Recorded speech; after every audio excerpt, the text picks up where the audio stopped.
Introvert. Introvert का मतलब अंतर्मुखी या शर्मीला इंसान होता है।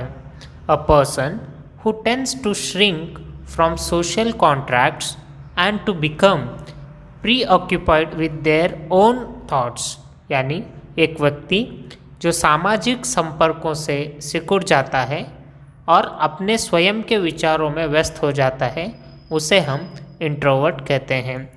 एक एग्जाम्पल के साथ समझते हैं। It has observed that most successful people are introvert, यानी यह देखा गया है कि अधिकांश सफल लोग अंतर्मुखी होते हैं।